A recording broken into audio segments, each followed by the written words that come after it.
ஆக்சுவலா மன்னிக்கிறது யார்? கடவுள் தான் மன்னிக்கணும் தீர்ப்பு நாள் போதுதான். அதை இன்றே இவர் மன்னித்து செயல்படுகிறார்.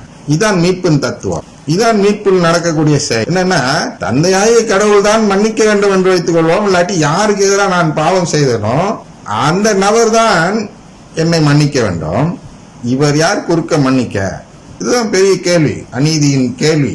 என்னன்னா, இவர் எனக்காக சிலுவையை சுமந்தார், இயேசு சிலுவையில் எனக்காக உயிரை விட்டார் என்று நான் சொல்லும் பொழுது, எப்படிங்க ஏன் பாவத்துக்காக அவர் உயிரை வாங்குறாங்க என்று நாம் கேட்க வேண்டும். யாருக்கு எதிராக நான் போய் என்னுடைய சகோதரியை குத்தி விடுகிறேன்னு வச்சுக்கோ, மூக்குல ஓங்கி குத்திடுறேன், அப்ப என்ன மன்னிக்க வேண்டிய யாரு? என்னுடைய சகோதரி, மூத்த சகோதரி. இளைய சகோதரினா நம்ம கலாச்சாரத்துல அதை பாவமா நினைக்க மாட்டாங்க. என்னோட மூத்த சகோதரியை மூக்குல குத்திடுறேன், அப்ப என்ன மன்னிக்க வேண்டிய யாரு? என்னுடைய மூத்த சகோதரி, அக்கா என்று அழைக்கிறோம். அப்ப அந்த சகோதரி கிட்ட போய் நான் மன்னிப்பு கேட்காம பாவசீந்தர்ல போய் மன்னிப்பு கேட்டு கடவுள்கிட்ட மன்னிப்பு கேட்டு பாவ மன்னிப்பு பெற்று அதனை போயிடுறேன். அக்கா குத்துன அப்படின்னு சரி சரி அப்படின்னு ஒரு சிலுவையை போட்டு அனுப்பிச்சிடறாருன்னா அது எப்படிங்க நீதி ஆகும் அந்த அக்காவுக்கு? இதுதான் அவன் உலகம் ஃபுல்லா சொல்லிட்டு இருக்கான், ஏமா என்னோட பாவத்துக்காக அவர் சிலுவையில தொங்கினாத்துனா இல்ல. அவரால் என்ன செய்ய முடியும்? இந்த அக்காவால என்ன செய்ய, இந்த ஃபாதரால என்ன செய்ய முடியும்னா, அக்கா எனக்கு என்ன மன்னிக்கல, ஃபாதர் மன்னிக்கிறார். எப்படி அப்படின்னா, அந்த குற்றத்தை பார்க்காமல் உனக்கு உறவு மீண்டும் கிடைக்கும் என்ற உத்தரவாதத்தை அவர் தரும். அது போன்றுதான் இயேசு மன்னிக்கும் செயல். இவர் யாருக்கு எதிராக பாவம் செஞ்சிருக்கிறதுக்கு இவர் இதுல இருக்கிறாருங்கிற மாதிரி ஒரு சூழ்நிலை இருக்கிறது. ஆனால் அந்த பாவத்தை சொல்லவில்லை. நம்முடைய இந்து மதத்தில் சொல்லக்கூடிய அந்த மறுஜென்ம பாவம் இருக்கிறது அல்லவா, போன ஜென்மத்துல செஞ்ச பாவத்தினால் இந்த ஜென்மத்தில் அவன் முடக்குவாதக்காரனாக பிறந்திருக்கிறான் என்று சொல்லவில்லை. இங்கே பாவம் மன்னிக்கப்பட்டன என்றால், பாவம் என்றால் இந்த இடத்தில் உறவு இல்லாத நிலை, கடவுளின் உறவு இல்லாத நிலை. கடவுளின் உறவை தேடாத நிலையில் அவன் இருக்கும் வரை அவன் பாவி. அதை சோதிப்பதற்காக சாத்தான் அவனுக்கு முடக்குவாதத்தை தந்திருக்கிறான். அதனால என்ன சொல்ற, இனி உனக்கு அந்த சோதனை இல்லை, ஏனென்றால் நான் உனக்கு உறவை கொடுத்து விட்டேன். சோதனை நடப்பதை உறவு கொடுப்பதா இல்லையா என்று சோதிப்பதற்காக தான் சோதனை நடக்கிறது. ஆனால் இன்று முதல் உனக்கு சோதனை நீக்கப்படுகிறது. என்னுடைய உறவை பெற்று விடுவதால் இனி உன்னை சோதித்துதான் உறவு தர வேண்டும் என்ற அவசியம் எனக்கு இல்லை. அதனால் உனக்கு இருக்கும் சோதனைகள் அகன்று விட்டன. நீ கட்டளை தூக்குனா தூக்கிட்டான். அதாங்க நடந்துச்சு. இவ்வளவுதாங்க அதுல தெரிஞ்சுக்க வேண்டிய விஷயம். இதை விட்டு இவர் போறாரு, எங்க சுகம் தருவாரு, 5 விதமான நம்பிக்கை இருக்கிறது. அந்த நம்பிக்கையெல்லாம் ஒன்னத்துக்கு ஆவாத நம்பிக்கையை சொல்றாரு. 5 நம்பிக்கை தான். என்ன நம்பிக்கை? கடவுளின் குடும்பத்தின் மீது நம்பிக்கை வைக்க வேண்டாம், அன்னை மரியாதை தாயாக ஏற்றுக்கொள்ள வேண்டும், அப்படிலாம் பட்டியலிட்டு இருந்தாலும் பரவாயில்ல. நம்பிக்கைன்னு சொல்லிட்டு வேற எதையோ சொல்றாரு, நற்கருணை கூட கொண்டு வரல உள்ளார. அதனால் இதை நாம் இப்படி பார்க்க வேண்டும் நற்செய்தி வாசகத்தை. அடுத்து முதல் வாசகத்துக்கு போனோம் என்றால், ஏசாயா எழுதுகிறார். அதில் மைய கருத்து எதை எடுத்திருக்கிறார்கள் என்றால், கடவுளே வந்து உங்களை விடுவிப்பார், கடவுள் தான் வர வேண்டும். இதுக்கு ஒரு பிரசங்கம் வச்சார், நிறைய ஃபாதர்ஸ் வைப்பாங்க.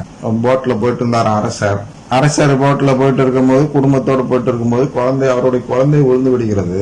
விழுந்ததும் என்னன்னா, இவர் உடனே தண்ணிக்குள்ள குதிச்சு அந்த குழந்தையை காப்பாற்றுகிறார் அந்த அரசர். இப்போ சுத்தி இருக்கிறவங்க எல்லாம் கேக்குறாங்க, ஏங்க இவ்வளவு பேர் நாங்க சுத்தி இருக்கிறோம், காப்பாத்துனா நாங்க குதிச்சு காப்பாத்திக்கோம், நீங்க ஏன் குதிச்சிங்க அப்படின்னு கேக்குறாங்களாம். ஏன்னா இது ஏன் குழந்தை அப்படின்னு அவர் பதில் சொன்னார். இது ஒரு பிரசங்கம் 1/2 மணி நேரம் வைப்பா, சரியா? அதுதான் கடவுளே வந்து விடுவிப்பார்னு என்ன அர்த்தம்? உடனே அந்த பிரசங்கத்துக்கு போகக்கூடாது. நம்ம அவர்கள் ஏதோ சொல்லுகிறார்கள், அதுல ஒரு தத்துவம் இருக்கிறது, நான் ஒப்புக்கொள்கிறேன். ஒரு தந்தைக்கும் தாய்க்கும் மகனுக்கும் உள்ள உறவை, தந்தைக்கும் மகனுக்கும் உள்ள உறவை அவர்கள் எப்படி உடைத்து சொல்வது என்று தெரியாதனால் அந்த பிரசங்கத்தை அதுல கதையை சொல்றாங்க. என்ன கதையை சொல்றாங்கன்னா, இது வேலைக்காரர்களை வைத்து செய்யும் செயல் அல்லப்பா, என்னுடைய பிள்ளைகள் இந்த மனிதர்கள், அதனால் நான் தான் வர வேண்டும் என்று அதுலயும் ஒரு சின்ன செய்தி இருக்கிறது. என்ன செய்தி இருக்கிறதா, கடவுளின் குடும்பம் என்ற செய்தி அதுல இருக்கிறது. மறைமுகமா அவங்களுக்கு சொல்ல மாட்டாங்க, ஆனாலும் அதுல இருக்கிறது. அரசரின் குடும்பம் அப்படின்னா அவருடைய பிள்ளை உள்ளர விழுந்துச்சு, உயிர் போக போகுது அப்படிங்கிற அரசரே நேரில் வருவார் தன்னுடைய பிள்ளைகளுக்கு என்பதால் இயேசு நேரில் வந்தார் என்று சொல்வதற்காக சொல்வார்கள். அது கிறிஸ்துமஸ்குள்ள செய்தி தான். கடவுள் ஏன் நேரில் வர வேண்டும் என்பதற்கு அதை சொல்வார்கள். அது அப்படி அல்ல. சொட்டேரியாலஜியில் அது என்ன என்றால், கடவுள் நமக்கு உறவு தர வேண்டும் என்றால், அதாவது அந்த பிள்ளையை இந்த அரசர் தத்தெடுக்க வேண்டும் என்றால் அந்த பிள்ளையும் அரசரும் ஒரே இனமாக இருக்க வேண்டும். அந்த பிள்ளை ஒரு நாய்க்குட்டியா இருந்தா இவர் வந்து எடுத்துக்கிட்டு இவர் தான் அரசர்னு நாய்க்குட்டியை உட்கார வைக்க முடியாது. தண்ணியில விழுந்தது நாய்க்குட்டியா இருந்து அதை அரசர் குவித்து காப்பாத்தினாலும் அந்த நாய்க்குட்டிக்கு பதவி தர முடியாது. அதுபோன்றால் நமக்கு அரசுரிமை தருகிறார் என்றால் நாம் கடவுளின் இனமாக இருந்தால்தான் கடவுளின் அரசுரிமையை நம்மிடம் பங்கு போட்டுக் கொள்ள முடியும். அது ஏற்கனவே திருவழிபாட்டுல எல்லாம் பார்த்தோம், அரசாட்சி தருகிறார் என்று. ஆனால் இந்த வேறு இனமாக இருக்கக்கூடாது என்பதால் கடவுளே நேரில் வந்து மனிதனாக பிறந்து மனிதனாக வாழ்ந்து மனிதனாக இறக்க வேண்டும். அதனால்தான் சிலுவையில அவருக்கு சோதனை என்ன வருகிறது என்றால், இவர் மனிதனாக இருக்கிறாரா கடவுளாக இருக்கிறாரா என்பதை பார்ப்பதற்காக சாத்தான் போட்டு வாட்டி எடுத்து விடுகிறான். என்ன பண்ணாலும் நான் வந்து மனிதனாக தாண்டா இருப்பேன், போடா அந்த அப்பால போ சாத்தானே என்று சிலுவையில் இருந்தபடி சொன்னார். அனைத்தும் நிறைவேறிட்டு என்று சொல்லும் பொழுதுதான் உண்மையிலேயே சாத்தான் விரட்டப்படுகிறான். அந்த இடத்துல அதுக்கப்புறம் அவனால் இருக்க முடியாது. ஏன்னா நான் எல்லாத்தையும் ஜெயிச்சிட்டேன் பார், நான் எல்லாம் முழு மனிதன் போடா அப்படின்னு சொல்றார் சிலுவையில. அதனால் அவர் நேரில் வந்தார், வென்றார், நமக்கு கொடுக்கிறார். எதை கொடுக்கிறார்? உறவை கொடுக்கிறார். அந்த உறவு கொடுப்பதற்காக அவரை நேரில் வந்தார். ஆளை விட்டு எல்லாம் கொடுக்க முடியாது. அதனால்தான் கத்தோலிக்க திருச்சபையை நாம் நம்புகிறோம், விசுவாச அறிக்கையில் சொல்கிறோம். ஏனென்றால் கத்தோலிக்க திருச்சபை என்பது உறவு தரும் திருச்சபை, நலம் தரும் உறவு என்று சொல்கிறோம் அல்லவா? அந்த நலம் தரும் உறவை தருவது யார் என்றால் இன்று திருச்சபை தான் நமக்கு தருகிறது. இந்த பாதர்லாம் இல்ல, இவரெல்லாம் திருச்சபையில இல்லாத பாதர். செபாஸ்டியன் திருச்சபை நம்பிக்கை இல்லாதவர், அருங்குடை இயக்கத்தை சேர்ந்தவர். அவரிடம் போய் தியான இல்லத்தை பொறுப்பு கொடுக்கிறார். அப்ப என்ன நடக்கும்? ஃபுல்லாங்க அருங்குடை கூட்டம் தான் நடக்கும் வருஷம் ஃபுல்லா. அருங்குடையை சேர்ந்தவர் மரியன்னை கல்லூரியில் இருக்கிறார். ஐரணி இல்லையா? அருங்குடைக்கும் மரியன்னை பக்திக்கும் சம்பந்தமே இல்ல, அவங்க எதிரானவர்கள். அவர்கள் கையில போய் சாய் கொடுக்கிறார். திருடன் கையில் சாய் கொடுத்தால் இந்த இடத்துல வேலை செய்யாது, மண்ணுலக விஷயங்களில் வேலை செய்யும். ஆன்மீக விஷயங்களில் திருடன் கையில் சாய் கொடுக்க கூடாது. அப்படிதான் லயனல் பாதர் என்று ஒருவர் இருந்தார், அவர் கெட்டு போயிட்டார். ஒழுங்கா இருந்தார், நற்கருணை குறித்து புத்தகம் எல்லாம் எழுதினார். அவரை தூக்கி பெட்சைடாவில் பொறுப்பு கொடுத்தார்கள்.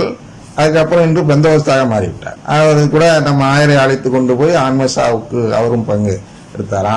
ஆயரை அவருடைய ஆன்மாவை கொலை செய்ய கை தூக்கி ஜபிக்க வைத்தார் அல்லவா, பலமுறை சொல்லி இருக்கிறோம். இது போன்று ஒருவர் நல்ல வழியில் போயிட்டு இருக்கவருக்கு தவறான பொறுப்பை கொடுத்து அவருடைய ஆன்மாவை, அந்த ஃபாதருடைய ஆன்மாவை கொலை செய்வதற்கு சில சமயங்களில் 1000 காரணமாகி விடுகிறார்கள். அந்தந்த பொறுப்பை அவரவர்களுக்கு கொடுத்தீர்கள் என்றால் அவரவர்கள், அதாவது இதுல வரும் திருவழிபாட்டுல கடைசியில் அவன் என்ன செய்ய நிலையில இருக்கானா அதை அப்படியே விட்டு மாத்தாதன்னு சொல்லி வரும்.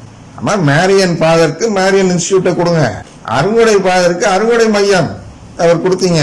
யாருக்கு? பிரான்சிஸ் ஃபாதருக்கு. வெரி குட், அவர் அருங்குடை ஃபாதர். அதனால் அந்த எம்மாவு சென்டர் என்று அருங்குடை மையம் அவர் கொடுக்கப்படுவது பொருத்தமானது. அவர் நம்பிக்கை அவரோடு போய்விடும், மற்றவங்களை கெடுக்காது. அவரை தூக்கி மேரியன் சென்டர்ல போட்டீங்கன்னா என்ன ஆகும்? மரிய பக்தி உள்ளவர்களும் அருங்குடை இயக்கத்தினராக மாறிவிடுவார். அதனால் குழப்பிவிடாதீர்கள், தீர்ப்பு நான் கொடுத்துக் கொள்கிறேன், அவரவர்கள் எதை நம்புகிறார்களோ அதன்படியே விட்டுவிடுங்கள் என்று தெளிவாக கூறப்படுகிறது திருவழிபாட்டில் இறுதி அதிகாரத்தில். அவர் எதையுமே குழப்பாதீங்கன்னு சொல்றாரு. ஏன்னா இங்க தப்பா தெரியுறது அங்க ரைட்டா தெரியும், இங்க ரைட்டா தெரியுது அங்க தப்பா தெரியும். அருங்குடை இயக்கம் தான் இந்த உலகத்துல ரைட்டா தெரியுது, கரெக்டு. ரொம்ப பக்திமான்கள் அப்படியே பரவச பேச்சில் போனாங்கன்னா அப்படியே மெய் மறந்து கடவுளோடு ஒன்றித்து விடுகிறார்கள். அப்படியே வாயை திறந்து வார்த்தையெல்லாம் சொன்னாங்கன்னா அப்படியே பைபிள் வார்த்தை பொல கொட்டுது. இதெல்லாம் இங்கே பார்ப்பதற்கு நன்றாக தெரியலாம். ஆனால் கடவுளுடைய பார்வையில் அதெல்லாம் சூனியம், சைஃபர். இவர் அதனாலதான் இப்ப மறைவுரை மீண்டும் மீண்டும் சொல்கிறோம், சூனிய மறைவுரை. ஒரு வார்த்தை கூட சிலுவை நற்செய்தி நோக்கிய மறைவுரையாக இன்று இல்லை. முழுமையாக வளமை நற்செய்தி. அவருடைய ரத்தமே அவரை விட மோசமானவர் என்று கூட சொல்லலாம். யாரு? நம்முடைய பிரான்சிஸ் சேவரை விட மோசமானவராக இவர் இருக்கிறார். அடமண்ட் என்று சொல்வோம். அவருடைய நம்பிக்கையில் அடமண்டாக இருக்கக்கூடியவராக தென்படுகிறார். இம்மி கூட மாத்திக்க மாட்டார். இதை யாராச்சும் போய் அவர்கிட்ட போட்டு காட்டினீங்கன்னா கூட தன்னை இம்மி கூட மாத்திக்க மாட்டார். பிடித்த மேலுக்கு 3 கால் என்று வாதாடக்கூடியவராக தான் இவர் இருக்கிறார். ஆனால் இங்கே கடவுளே வந்து உங்களை விடுவிப்பார் என்றால் கடவுளே தான் வந்து அவனுக்கு உறவு கொடுக்கிறது அவர்னா அவர் தான் வரணும். வேற யாரும் வந்து உறவு கொடுக்க முடியாது. அவரே உறவு கொடுக்க வேண்டும் என்பதால் தான் இன்றும் நற்கருணையில் அவராகவே வீட்டிருக்கிறார். நற்கருணையை இயேசுவின் சரீரமாக இருக்க வேண்டும் என்றால் இதற்குதான். அது ஏன் அப்பமில்லை சரீரம் என்று சொல்கிறோம். அதனால் பெரும் பிளவு ஏற்படுகிறது திருச்சபையில் என்றால் அந்த பிளவையும் பொருட்படுத்தாமல் நாம் அதை பிடித்துக் கொள்ள வேண்டிய தேவை என்ன என்றால் இதுதான். கடவுள் தான் நமக்கு உறவு கொடுக்க முடியும், அப்பம் உறவு கொடுக்காது. அதை தான் அவர்கள் புரிந்து கொள்ள மாட்டேங்கிறார்கள். அந்த என்னது எதிர் சபைகள், அந்நிய சபைகள் என்று சொல்லலாம். அவர்கள்லாம் அந்நியர்கள், கத்தோலிக்கர்கள் அல்ல, அவர்கள்லாம் கிறிஸ்தவர்கள் என்று வேறொரு மதத்தை சேர்ந்தவர்கள். அந்த பிரிவினை சபை என்று சொன்னால் அவர்களுக்கு உள்ளம் கஷ்டப்படுவது. பிரிவினை என்பதும் சரியான வார்த்தையும் அல்ல. அந்நியர்கள், நம்மை சேராதவர்கள், நமக்கு எதிரானவர்கள், அந்த பொருள் வர வேண்டும். ஏனென்றால் அவர்கள் வெறும் அப்பம் என்று சொல்லுகிறார்கள். அந்த வெறும் அப்பம் என்று சொல்லும் போது இங்கேதான் நாம் தவறு செய்கிறோம். என்ன செய்கிறோம்? எனக்கு உறவு அவர் தருபவர் அல்ல என்று சொல்கிறோம். எனவே வெறும் அப்பம், அதாவது திருப்பலியின் போது மட்டும் அது உணவு உடல், திருப்பலி முடிந்தது அது மீண்டும் அப்பமாக மாறிவிடுகிறது என்ற தத்துவத்தில் யார் பேசினாலும் அவர்கள் இந்த உறவை கேட்காதவர்கள் என்று பொருள். நமக்கு உறவு கொடுப்பவர் யார் என்றால் உண்மையிலே இயேசுதான் உறவு கொடுக்கிறார். அப்படின்னா உண்மையிலே இயேசுதான் அந்த அப்பத்தில் இருக்கிறார் நற்கருணையாக என்பதை, நற்கருணை ஆண்டவராக அவர் இருக்கிறார் என்பதை நாம் நம்ப வேண்டும். அவர் வந்து போறதுக்கு அது மேஜிக் பொருள் இல்லை. ஒரு முறை வந்து விட்டால் வந்ததுதான். அதை புசித்து அவருடன் உறவு பெறுவர் மட்டும்தான் அதை புசிக்க வேண்டும். அதை புசித்து அந்த உறவு பெறும் வரை அது நற்கருணை ஆண்டவராக தான் இருக்கும் என்று நாம் அதற்காக தான் நம்புகிறோம். என்றால் அவர் உறவு தர வந்திருக்கிறார். ஏதோ நம்முடைய ஆன்மாவுக்கு குளுமை தர வரவில்லை, ஒரு திருப்திப்படுத்த வரவில்லை, ஒரு சுகம் தர வரவில்லை, உறவு தர வருகிறார்.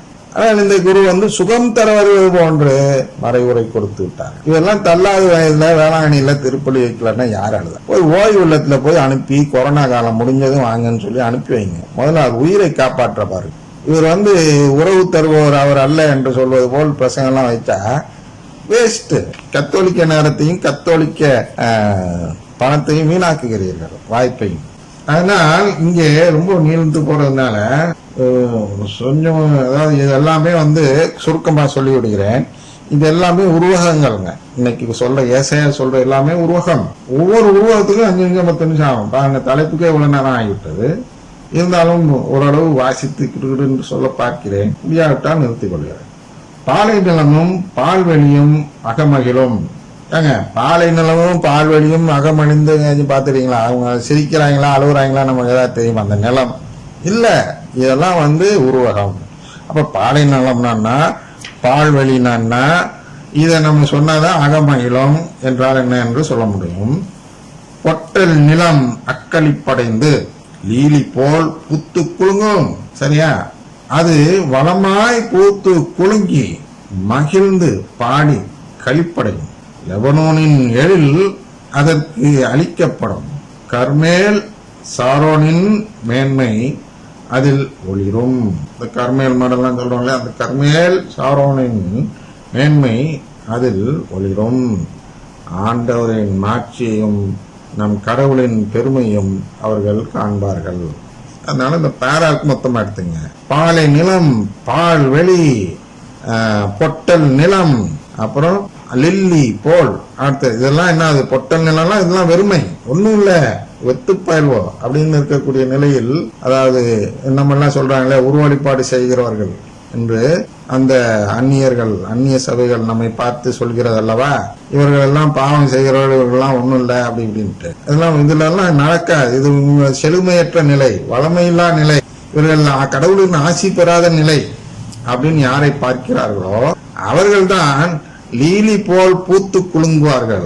வளமாய் பூத்து குலுங்கி, வளம் புரியுதா? அந்த வளம் எந்த வளம்? ஒரு பூ பூத்து குலுங்குவது எப்படி வளமோ அது போன்ற ஒரு நிலைவாழ்வை பெறும் நிலை.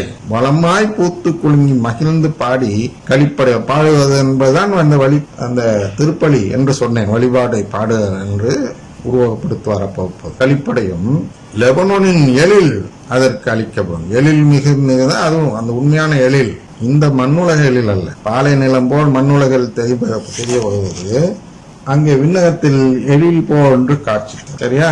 அதுமே மேன்மை அதில் ஒளிரும்.